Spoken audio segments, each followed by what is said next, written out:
How did my father die?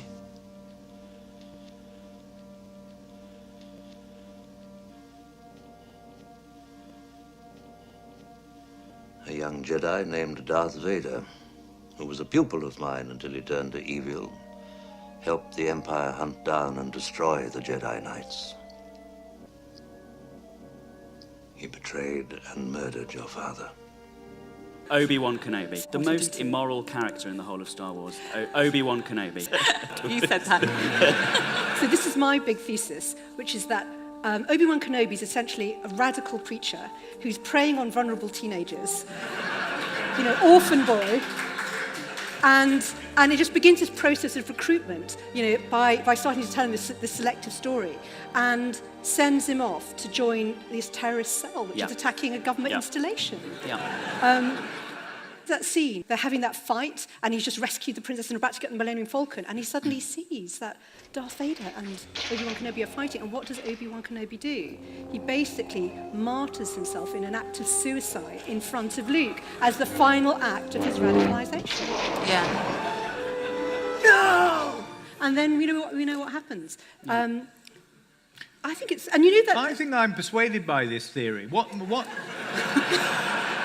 I wondered if you had favourite characters, including maybe perhaps the most ethical character. I think that the great unsung hero of Star Wars is R2-D2. He is the travelling redeemer. He is the one that can negotiate that sort of divide between the divine space and the kind of mortal space. He's like the new Moses. He's carrying the secret writings in him. He's the one that goes off into the wilderness to find this kind of divine-like prophetic figure. Where do you think you're going? Well, I'm not going that way. Like Moses, who says, I'm not very good at speaking, you're going to have to get other people to speak for me. Turns out, amazing at speaking, but only to the people that can understand him, who have got the knowledge. R2-D2 comments all the time on stuff that Luke's doing when he goes to the underworld, into the forest. Yoda understands him, and Yoda's like, yeah, you're right. Obi-Wan is like, yeah, you're right. It's R2-D2 that understands that he has to find Ben Kenobi, that he has to deliver this oracle message from the great goddess/princess Leia. R2-D2, and he is the great unsung hero. I love him. He's got all the maps. Yeah, brilliant. That's true. God, that's so and he looks a little bit like my pedal bin, which I like too.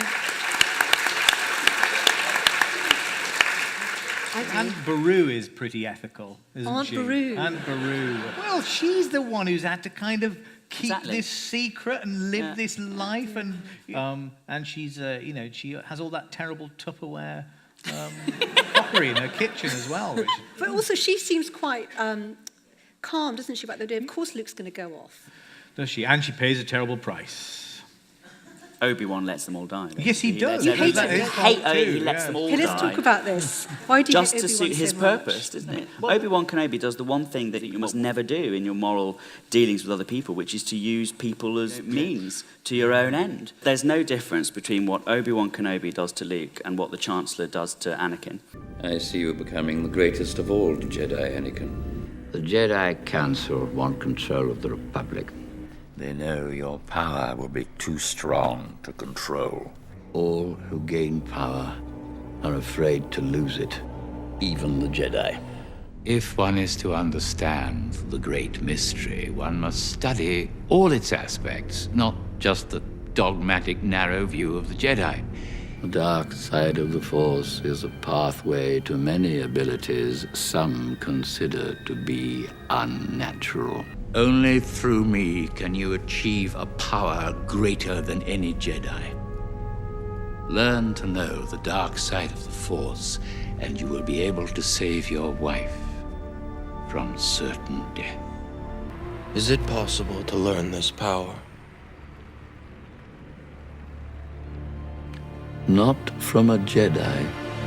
They're both treating them completely as means to their own ends. They set them on the path that they've decided. They warp and conceal the truth from them and give them half-lies and manipulate them to try and weaponize them and send them out there.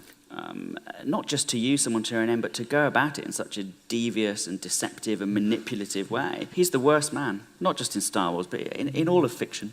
I think.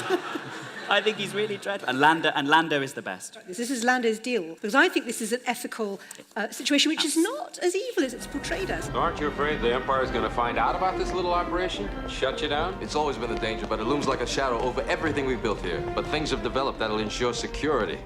I've just made a deal that'll keep the Empire out of here forever.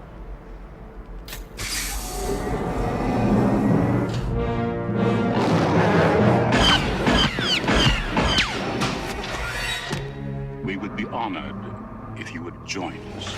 I had no choice. They arrived right before you did. I'm sorry. I'm sorry, too. Now, there's a line from later, which I want you to read. Lord Vader, what about Leia and the Wookiee? They must never again leave this city. That was never a condition of our agreement, nor was giving hand to this bounty hunter. Perhaps you think you're being treated unfairly? So we've got the situation where he runs a whole city with, what, thousands of people? Exactly. The Empire has already turned up before Han Solo. As far as we can tell, the deal is you give them Han Solo and you save the lives of thousands of people. Why is that an unethical choice? He did completely the right thing. He is the most moral character in the whole of Star Wars. He is incredibly...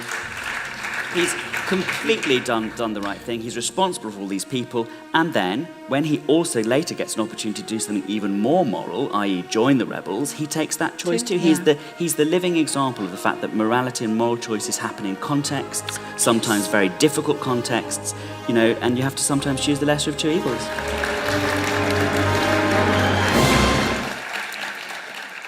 Obi-Wan lets them all die.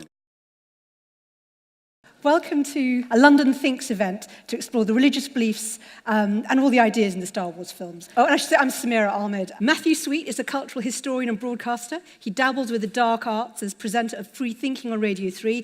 Francesca Stavrokopoulou is professor of Hebrew Bible and Ancient Religion at Exeter University. Andrew Copson is head of the British Humanist Association. Thank you to a wonderful panel, Matthew, Francesca and Andrew. Thank you very much indeed.